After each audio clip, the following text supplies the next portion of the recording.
अस्सलामुअलैकुम वरहमतुल्लाहि वबरकातुहू। पीनो के शोहर ने दूसरी शादी कर ली। जवान बीवी के साथ मगन पीनो के खामंद की बेरुखी ने पीनो का दिल तोड़ दिया।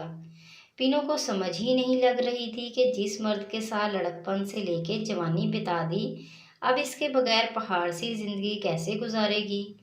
हर वक्त ठंडी आहें भरती। पीनो को देखकर इसकी एक सहेली ने इसको बताया कि वहाँ पहाड़ों में एक दरवेश रहता है, इसके पास जाओ, शायद तुम्हारी मायूस जिंदगी में तब्दीली आ जाए। पीनो दरवेश से मिलने के लिए निकल पड़ी। टांगे पर शहर तक, वहाँ से लंबे रूट की बस, पहाड़ों के पास की छकड़ा वैन और पता नहीं कौन कौन सी सवारियां बदल के कई दिन पैदल चलकर जब पीनो दरवेश के पास पहुंची और दरवेश को सारी दास्तान सुनाई। दरवेश ने सर झुकाए सारी बात सुनी।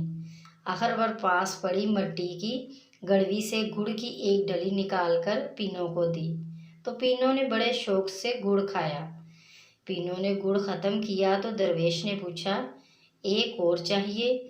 पीनो बड़े शौक से हाँ में सर हिलाते हुए कहा कि हाँ, एक और अनायत फरमा दें। दरवेश ने पीनो की आंखों में देखते हुए फरमाया, क्या तुम्हें मसले की समझ लगी है? पीनो सोच में डूब गई।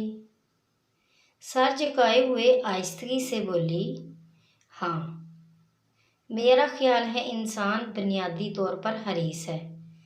इंसान को एक चीज़ मिलती है तो दूसरे की हिर्स करता है, एक नई चीज़ की, एक बड़ी चीज़ की, और इस हिर्स का कभी इख्तिताम नहीं होता। मुझे चीज़ों की नापायदारी का ख्याल करना चाहिए और मायूस होने से बचना चाहिए। यहाँ तक पहुँचकर पीनो ने सर उठाया और दरवेश की आंखों में देखते हुए पूछा, आप यही कहना चाहते हैं ना? दरवेश ने नफ़ी में सर हिलाया और बड़े तासुफ भरे लहजे में कहा, नहीं, मेरा कहने का मतलब है कि तुम बहुत ज़्यादा मोटी हो, तुम्हें अपना खाना कम करना चाहिए। मज़ीद अच्छी अच्छी वीडियोज़ के लिए हमारे चैनल को सब्सक्राइब करें, लाइक करें, शेयर करें। शुक्रिया।